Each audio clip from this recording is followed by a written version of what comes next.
que el hermano tenga trillizos de nosotros, ¿verdad? Así que confiamos en un Dios todopoderoso. Él es el Rey y por lo tanto Él es el Dios de toda consolación y de toda esperanza.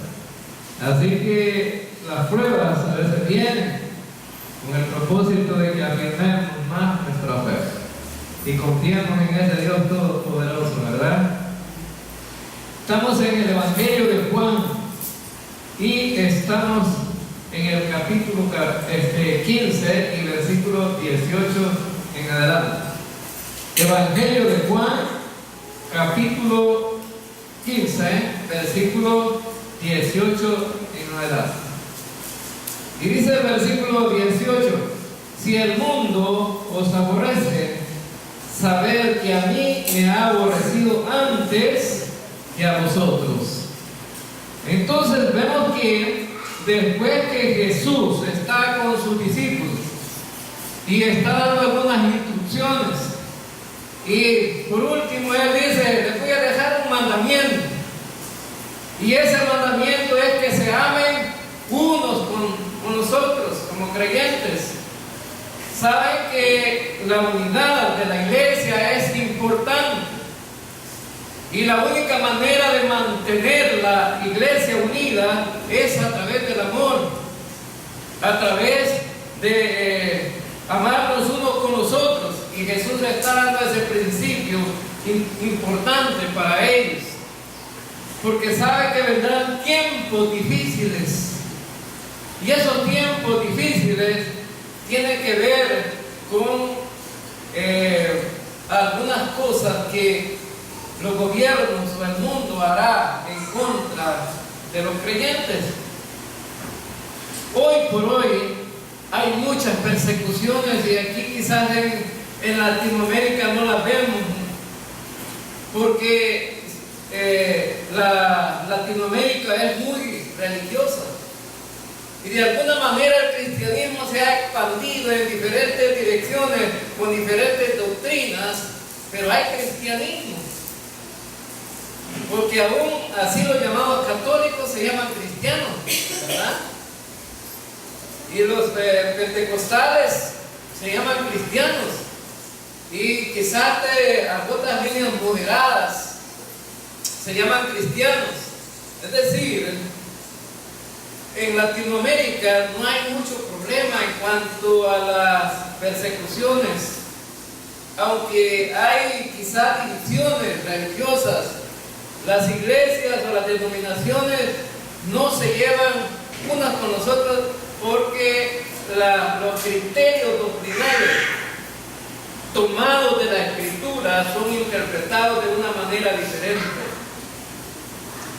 Pero en algunos países son acérrimos todavía con los cristianos, los persiguen.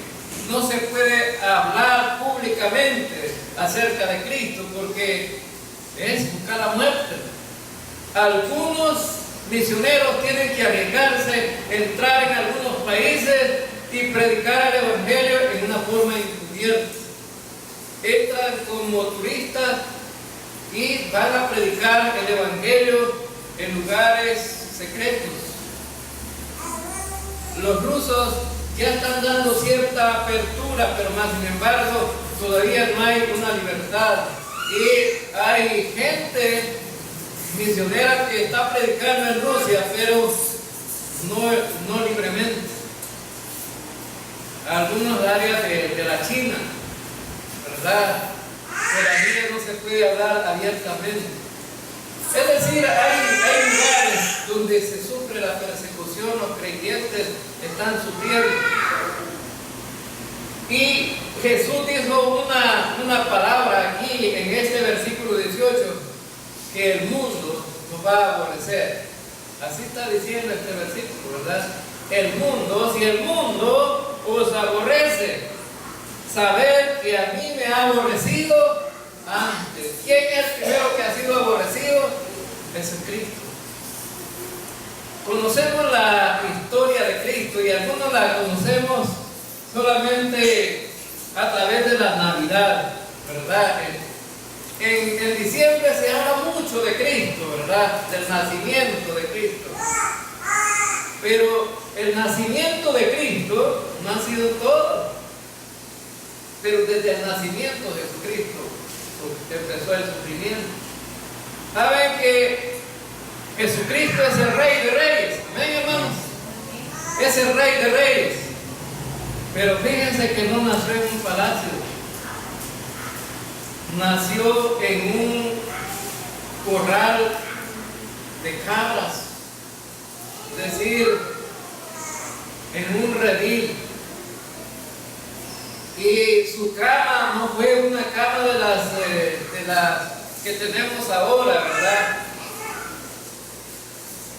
Hay camas ahora que hasta son terapeutas, ¿verdad? Que usted se acuesta y le dan terapias de espalda. Hasta eso hemos llegado, la ciencia, ¿cómo ha llegado, verdad? Jesucristo, su primera cama fue un comedero de animales encima del zacate. Porque en esos estados había comederos y allí fue la cama de Jesús. Ahora entonces, a partir de ahí empezó que Jesús tuvo un tremendo sufrimiento, rechazo. Pero el rechazo mayor, bueno, lo vemos que también fue que querer darle la muerte a Cristo. Desde pequeñito, fíjense que el rey mandó para que investigasen a dónde había nacido el Cristo. Y cuando se den cuenta a dónde está, avísenme para irlo a ver. Pero ¿qué era lo que quería él? Era matarlo. Y hubo una matazón de niños. María y José tuvieron que huir para que Jesús no fuera muerto. Y fue preservada la vida de Jesús. Pero cuando desarrolló su ministerio, empezó a ver, empezaron los grupos religiosos a aborrecerlo, porque el mensaje de Jesús era muy diferente al mensaje de ellos. Ahora entonces, vemos que ese mensaje era un mensaje que demandaba cambios en la vida de los seres humanos. Pero los predicadores de ese tiempo trataban de dormir a la gente, entretenerla con su mensaje y no libertarlos. Jesucristo dijo: y conoceréis la verdad y la verdad os hará libres. Pero la gente seguía oprimida, no estaba totalmente en libertad. Es decir, la religión los tenía sometidos, les ponían grandes cargas y eran tremendas las consecuencias para los seguidores de Cristo en aquel entonces. Fíjense bien, Jesucristo dijo algunas verdades. Jesucristo dijo en el capítulo 7 de Juan, versículo 7. Vamos ahí. Juan capítulo 7, ya lo estudiamos, pero es importante ver por qué a Jesucristo lo aborrecieron. Juan 7 dice: no puede el mundo aborreceros a vosotros, más a mí me aborrece, porque yo testifico de él que sus obras son malas. ¿Por qué aborrecían a Jesús? Porque Jesús declaraba que sus obras eran malas. A nadie le gusta que le digan la verdad. Y a nadie le gusta que le digan que sus obras son malas, que lo que está haciendo es malo. Ahora entonces, Jesús declaraba a los religiosos de ese tiempo. Es más, la predicación aquí para el grupo de hermanos carnales de él, Jesús, no le gustaba que Jesús hablara abiertamente acerca de lo malo que ellos hacían. Hoy en este tiempo, cuando predicamos el Evangelio de la gracia, cuando empezamos a declarar que Jesucristo ha dicho que la salvación es por gracia y que no es por obras, simplemente es por lo que Él ha hecho en la cruz, a mucha gente no le gusta. A mucha gente no le gusta. Él dice, ¿cómo es posible que venga Jesús a salvar y nosotros no hagamos nada? Y es que esa es la clave de todo. Jesús no vino a enseñarte cómo te vas a salvar, sino que Él vino a salvarte. Es algo diferente. Fíjense bien que la gente enseña métodos para la salvación. Y esos métodos son: levante su mano, haga esta oración, bautícese, vaya a la iglesia, cumpla con la ley. Y hay muchas cosas como estos métodos para salvar a la gente y ninguno de estos salva. La salvación es un regalo de Dios, proviene de Dios. Y cuando alguien te da un regalo, no tienes que pagar, porque ya no sería regalo. Ahora entonces, Jesús dice, bueno, la gente me aborrece. El gran problema de hoy día es que tenemos muchos grupos religiosos en este tiempo también predicando igual que en el tiempo de Jesús. La gente no se está yendo para el cielo, no se está salvando verdaderamente. La gente se está yendo para el infierno. Mateo capítulo 23, versículo 15, en el tiempo de Jesús, había grupos religiosos que estaban predicando y hacían un montón de cosas para que la gente pudiera buscar a Dios, pero que lo buscaran equivocadamente. Fíjense bien lo que dice el versículo 15. Hay de capítulo 23 de Mateo, versículo 15. Hay de vosotros, escribas y fariseos, hipócritas, porque recorréis mar y tierra para ser un prosélito.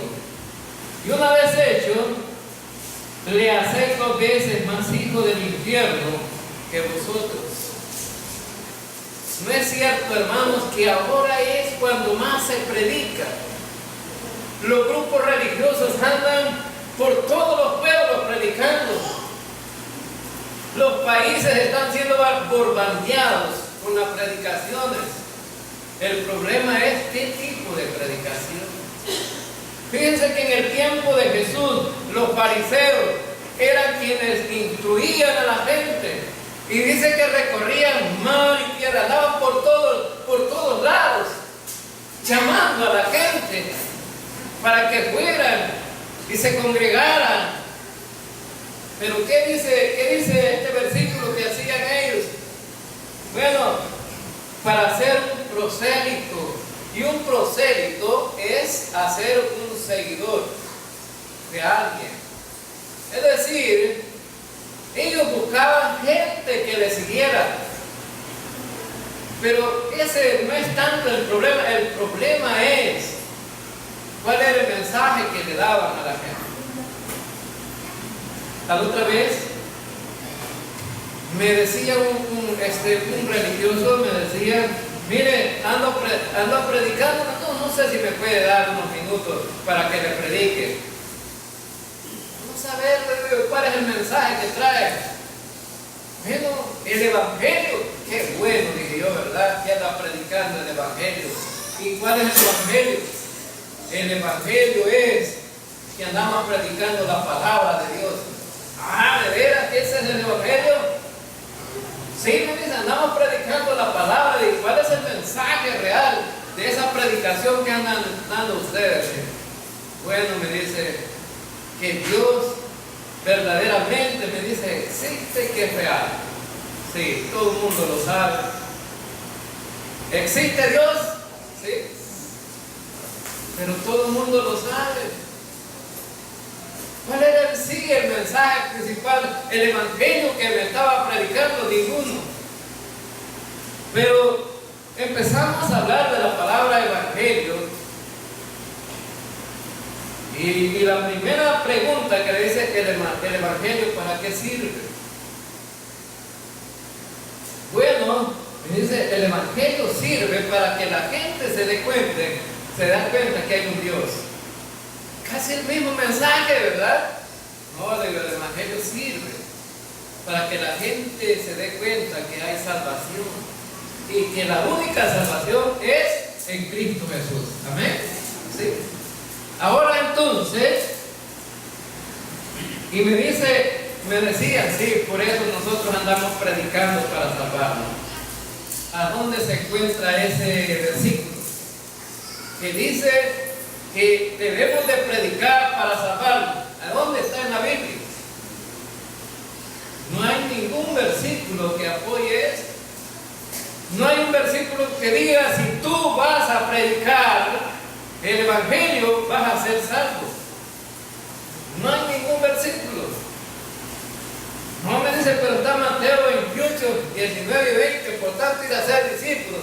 Sí, esa es nuestra tarea, ir a ser discípulos.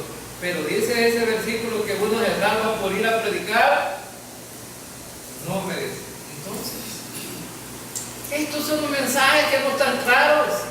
Fíjense bien que los fariseos dicen que iban por mar y tierra para hacer prosélitos, y una vez los hacía, una vez eran seguidores de ellos. ¿Para dónde estaban mandando esta gente?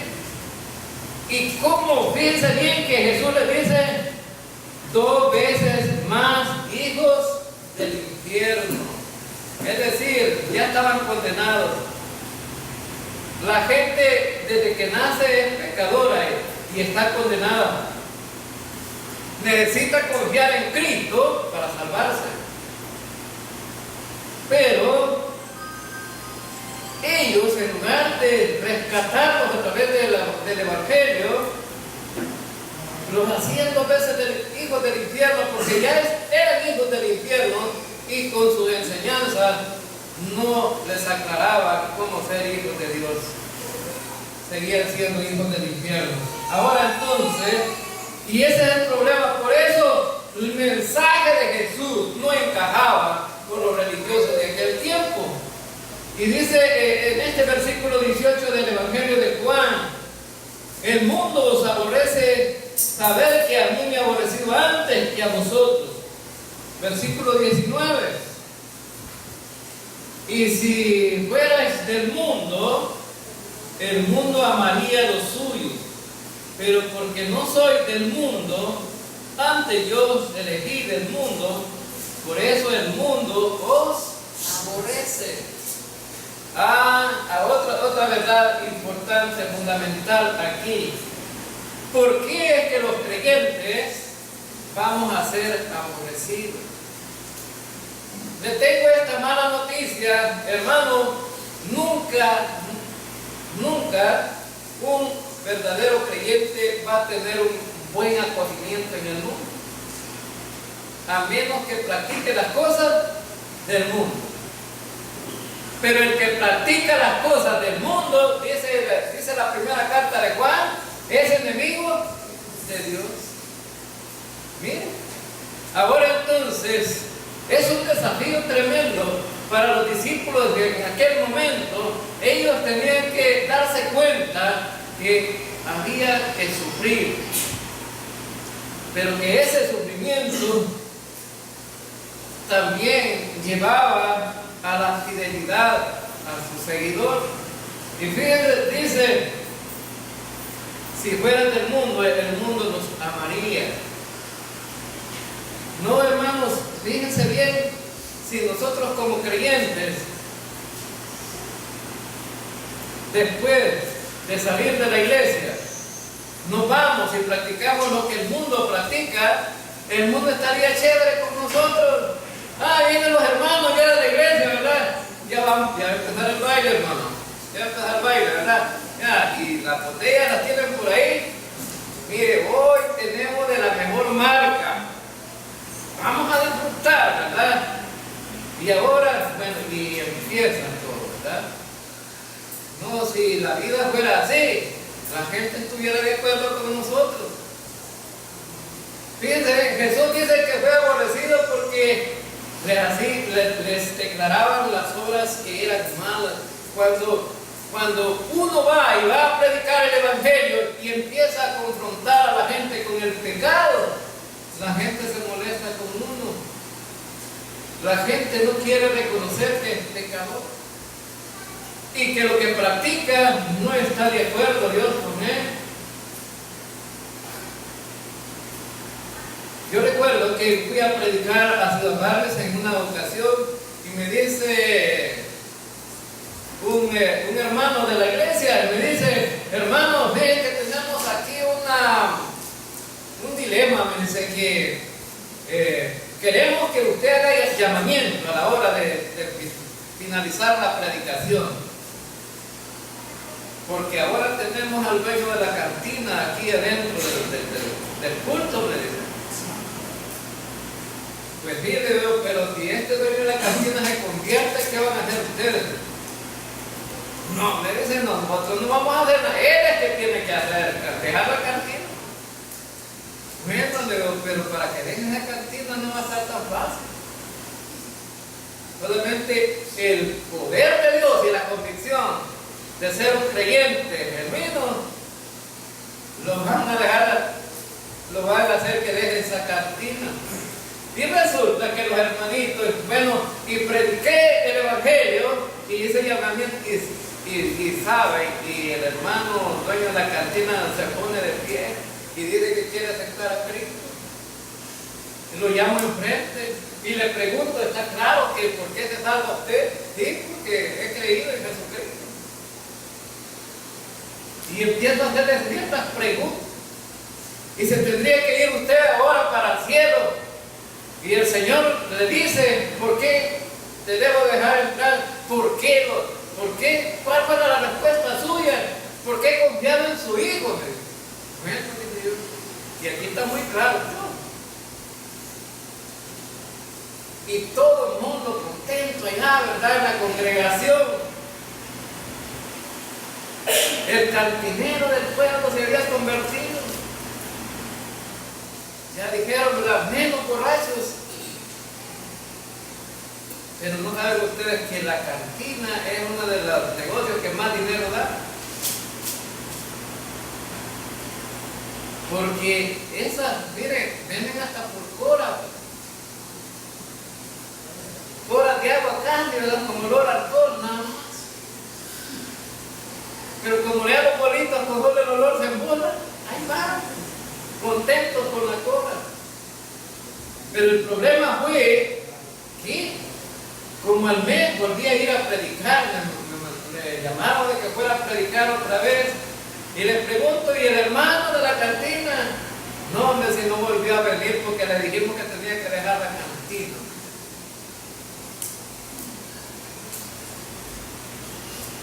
Y era su forma de vida. ¿Y ustedes qué han hecho para dar? Nada, solamente le dijimos que dejara la cantina. No, ustedes tenían que explicarle la palabra de Dios. Tenían que enseñar, doctrinar a este hombre y hacerle ver, ¿verdad? ¿Cuál es la voluntad de Dios para él? Fíjense bien, y resulta que me dicen: pero fíjense que hay otra cosa. Y los demás amigos fue que empezaron a decir: ya te hiciste loco, ya te arruinaste, ¿y de dónde vas a comer? Y empezaron a decirle cosas como esas. Y entonces el mundo estaba opuesto a de que un creyente saliera de ese mundo. El mundo nunca va a estar de acuerdo con los creyentes, en el sentido de que cuando una persona se convierte a Cristo, la gente piensa que estas personas arruinaron su vida. O sea que las cosas buenas de Dios a la gente les parece malas. Ahora entonces, no es cierto, hermanos, que a todo el mundo nos han criticado muchas veces, te lavaron el coco, ¿verdad? Te lavaron el coco. Y es cierto, hermanos, que ese lavado de coco es lo mejor que le puede pasar a una persona. Le sacaron la basura de adentro de la cabeza y ahora tiene a Cristo en su cabeza. Es lo mejor que puede pasar. Ahora entonces, y Jesús dice, bueno, a ustedes también los van a aborrecer. Y fíjense bien, y dice el versículo, dice Jesús, porque yo los elegí del mundo, por eso el mundo os aborrece. Es decir, que cuando la gente se convierte al Señor, la gente se molesta porque menos seguidores del diablo, ¿verdad? Hay menos seguidores del diablo. Ahora en el versículo 20 dice, acordaos de la palabra que yo os he dicho, el siervo no es mayor que su Señor. Si a mí me han perseguido, también a vosotros os perseguirán. Si han guardado mi palabra, también guardarán la vuestra. Este versículo es un versículo muy fundamental en este pasaje. En primer lugar dice que Cristo ya les había dicho que, bueno,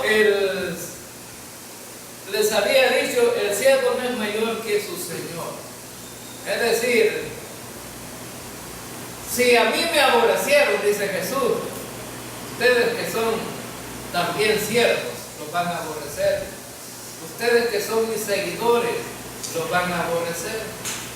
Pero ¿sabe qué? Otra de las cosas porque el mundo nos aborrece.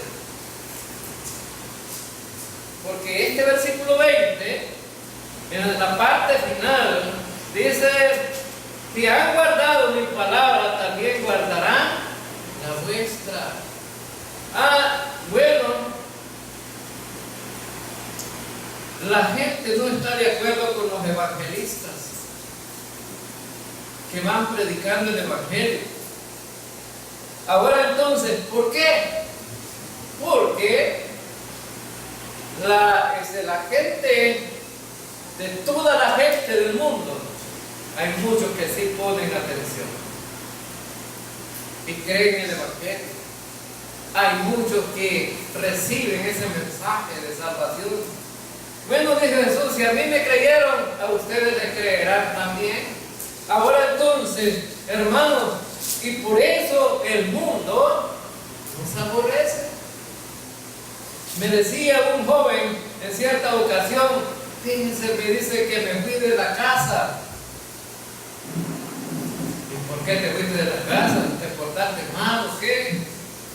¿Cuál es el problema? No, me dice, en la casa yo he sentido que nunca me han querido.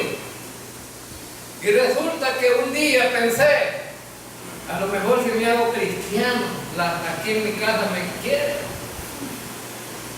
Porque los cristianos es lo máximo que puede haber, me dijo él. Yo he visto cómo la gente cambia, cómo deja los vicios, cómo aprende a hablar diferente. He visto cómo los creyentes respetan a la gente. Y empezó a decirme muchas cualidades buenas de los creyentes que había observado él en otros creyentes. Y como en mi casa yo siento que soy un estorbo, entonces pensé, voy a buscar las cosas de Dios, tal vez así me aman en la casa. Y resulta que un domingo llega contento a su casa y le dice, familia, quiero darles una buena noticia. ¿Cuál es esa buena noticia? Ahora soy un hijo de Dios. Vaya, se volvió loco este. Eso fue lo primero que le dijeron. No, en serio. Fui a la iglesia y acepté a Cristo como mi Salvador. Te me vas de la casa ahora mismo, le dijo el papá. quiero de esos come-pollos aquí, le digo, en la casa. No quiero de esos aleluyas aquí en la casa. Se me va. A menos que de aquí en adelante le vaya diciendo a la gente que vos lo diste por fregar, de ir a levantar la mano allá en la iglesia. Te quedas aquí y si no te vas. Y dice que se puso a pensar él, ¿a quién debo de obedecer? ¿A mi padre o a Dios? ¿Debo de obedecer a mi padre o a Dios? Y entonces él llegó a la convicción que debía de obedecer primero a Dios. Y se agarró sus maletillas y se fue de la casa. Pero cuando iba por el camino, dice, ¿para dónde salgo? Si no tengo para dónde. Y dice, bueno, aquí lo que me pueden ayudar en este problema es la iglesia. Es lo único que me puede sacar del problema. Y se fue para donde el pastor y le dijo, pastor, me corrieron de la casa porque acepté a Cristo. ¿Y ahora qué hago? Aquí ando mi ropita, es todo lo que hago. Dice que le dijo el pastor, ahí está ese tu cuarto, detrás del templo, ahí quieres. Y con la comida vamos a ver cómo hacer. Pero ahí quieres. Y dice que el siguiente día le fueron a dar una insultada los papás de este muchacho al pastor. Le dieron una insultada que no se imaginan. Entonces, es que, bueno, el pastor recibió la gran insultada de esta gente y es más, le dijeron, tú no te queremos aquí en esta comunidad porque has venido a arruinar a la gente. En lugar de sacarla adelante, nos estás haciendo aleluyas. Y entonces el pastor le dijo, bueno, no importa que no nos amen, que nos aborrezcan, pero nosotros no dejamos de predicar el Evangelio. Y esa es la convicción que todo creyente debe de tener, ¿verdad, hermano? No importa lo que pase. No importa lo que pase. Ahora entonces, ¿y saben?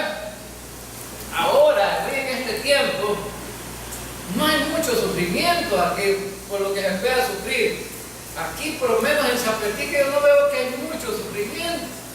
¿De acaso nos tiran la puerta encima así, verdad? Cuando vamos a predicar el Evangelio. A los que no quieren. Es lo más que puede pasar.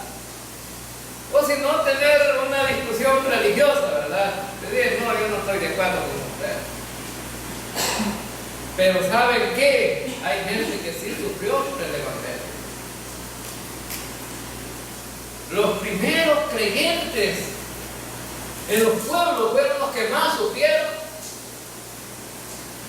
Y por eso el mundo nos va a aborrecer, dice, porque si le creyeron a Jesús y nosotros vamos proclamando la palabra que Cristo nos enseñó a nosotros, nosotros también, dice que esa palabra, el Espíritu Santo va a poner convicción a la gente y la gente va a creer. Y por eso vamos a ser aborrecidos. Me contaba un profesor de apellido Rosales. Cuando lo conocí tenía como unos 65 años. En una asamblea de aves lo conocí. Que él se acercó al hermano Fidel y a mí y nos empezó a platicar que era de Chanchuapa. ¿Y ustedes son de Oriente? Sí, de Oriente. Bueno, yo no fui a trabajar a Oriente, fui a trabajar allá por el centro, Zacatecoluca. Ahí estuve trabajando. ¿Y en qué trabajaba usted? Perdón. Era profesor. Pero mis peores enemigos en esa ciudad eran el alcalde, y el juez y el comandante local. Recuerden ustedes que antes eran autoridades respetadas. Ahora las autoridades ya no las respetan. Ahí vemos nosotros en la televisión que a los presidentes les dicen lo que quieren. Ya la gente no respeta. Ahora entonces, pero en aquel tiempo las autoridades como el alcalde y como el comandante local y como el juez eran personas respetadas. Y dice que, ¿cuál era la razón? Porque él no encajó con ellos. Porque el sacerdote los puso en contra de él, porque se dio cuenta el sacerdote que él era evangélico. Era un creyente. Y mírenme, dice, a veces 2 días daba clase en la semana y 3 días pasaba preso. ¿Y eso por qué? El sacerdote le decía al juez y al comandante local que me metieran preso. ¿Y por cuál era la causa? Solo por predicar el evangelio. Y la pobre familia que me acogió en su casa sufrió. Todas las noches iba el sacerdote con palos y con gente con piedras en las manos y yo la pedía a la casa donde vivía yo. Y yo les decía a él, a los dueños de la casa, si quieren me voy de la casa porque ustedes están sufriendo. Porque no se vaya, que hay ustedes. Y resulta que esa familia fue la primera familia evangélica y esta casa también. Es decir, que con fe en Cristo Él les predicó el evangelio. Pero así como esta familia, en un principio en este pueblo, la gente sufría. Los hijos de los creyentes en la escuela. Yo recuerdo a mi pueblo que los hijos de creyentes en la escuela sufrían. ¿Ven? Habiendo el aleluya. El aleluya. Caldo de pollo. Caldo de pollo. ¿Verdad? Hay cosas así.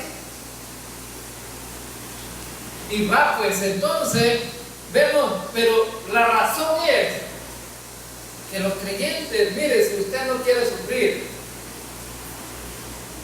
por ser evangélico, no hable, no diga nada, no diga que es creyente. Si no quiere sufrir, pero si usted quiere sufrir por amor a la causa de Cristo, diga que es creyente. Donde quiera que usted va, su trabajo, donde se desenvuelve ahí, lo primero que, si uno dice que es creyente, ya le ponen cierto rechazo.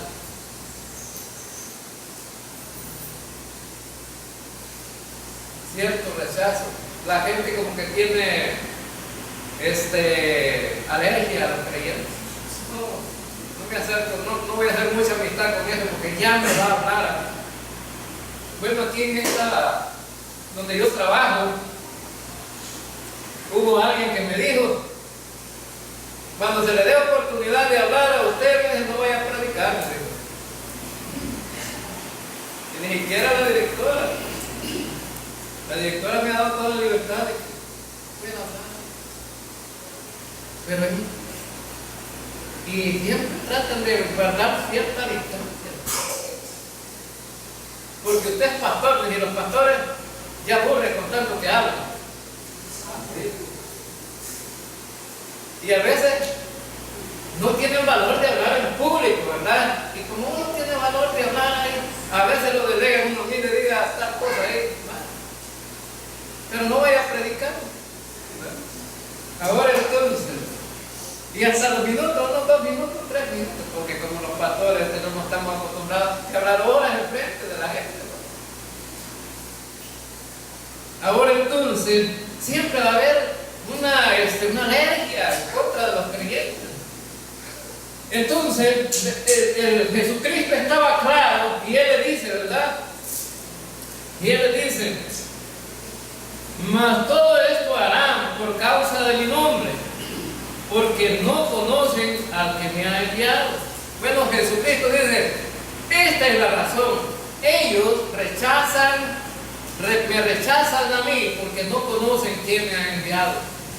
No conocen al Dios Todopoderoso. No conocen quién es realmente el que ha hecho todas las cosas y el que me tiene aquí. Versículo 22, si yo no hubiera venido, ni les hubiera hablado, no tendrían pecado, pero ahora no tienen excusa por su pecado. Ahora, ¿qué dice Jesús? Bueno, si yo no hubiera venido, no hubiera habido problemas para ellos,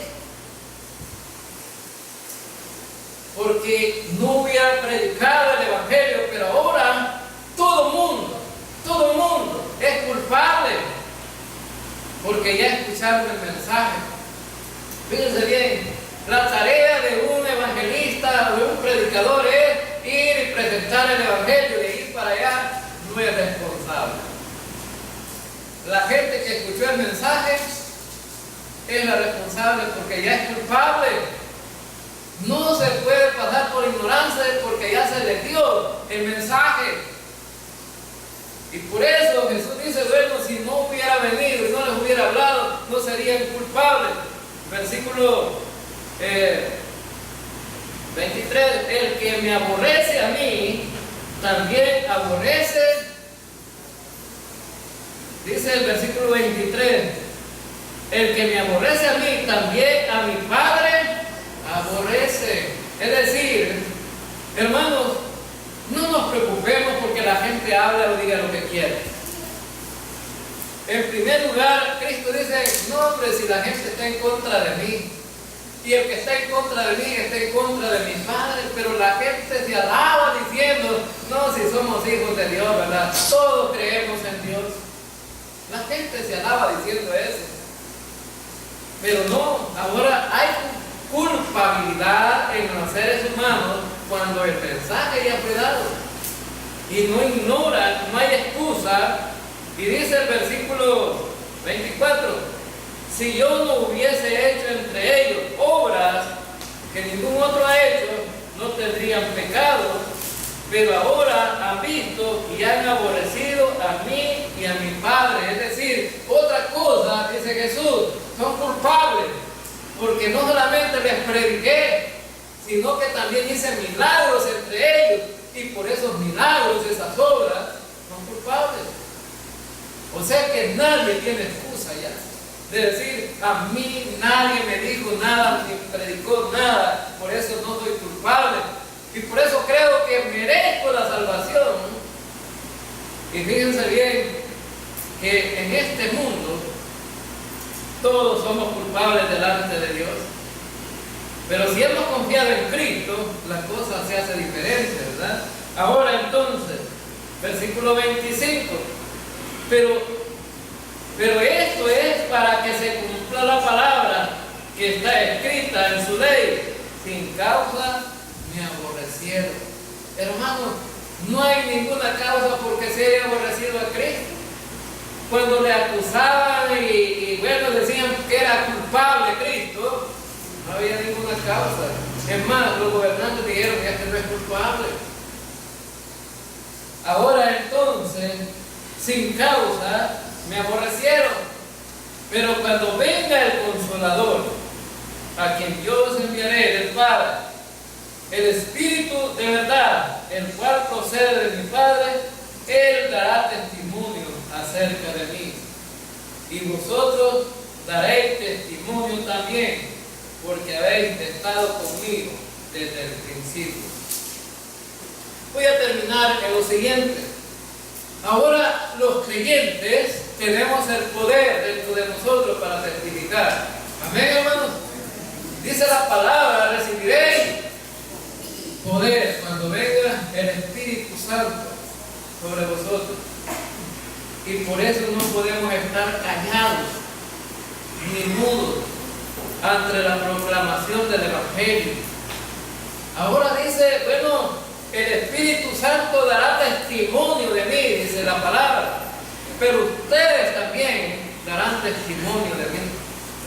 Fíjense que cuando Cristo murió y después los discípulos se fueron, no a predicar el Evangelio, se fueron a hacer sus quehaceres, sus trabajos que tenían antes de ser llamados. Pero Jesús les dice, bueno, les da instrucciones instrucciones y váyanse, porque va a venir sobre ustedes el Espíritu Santo. Reúnanse en un solo lugar y van a recibir poder. Y aquel Pedro que negó 3 veces a Jesús, ahora ya no podía estar callado, ya no podía decir, no puedo predicar. Con la venida del Espíritu Santo, Pedro agarró el valor de predicar y se convirtieron 3,000 personas. Ya no podía estar mudo, no podía estar callado. Antes de recibir el Espíritu Santo, él tenía miedo, pero ahora ya no tenía miedo. Y ahora también todos nosotros tenemos el Espíritu Santo morando dentro de nosotros y no podemos estar callados de proclamar el Evangelio. Y aunque la gente nos aborrezca, nuestra tarea es hablar y predicar acerca de Cristo. Amén, hermanos. Vamos a orar. Te damos gracias, Señor. Dio su vida para darnos vida y los buenos siervos van y lo predican. Mientras tanto otros se aprovechan de todo el trabajo que ha costado vidas. Por dinero cantan, brincan, gritan, cuando hacen sus reinos se creen estrellitas. Valen más que nadie los provoque y que mejor me calle porque me pueden quemar. Se vende el Cristo que da la vida. Hacen a un lado la necesidad, se dan entre ellos falsas sonrisas, temen que el otro les vaya a ganar. Se vende el Cristo que da la vida, hacen a un lado la necesidad, se dan entre ellos falsas sonrisas, temen que el otro les vaya a ganar. Dio su vida para darnos vida sin vendernos nada. Gracias, Jesucristo.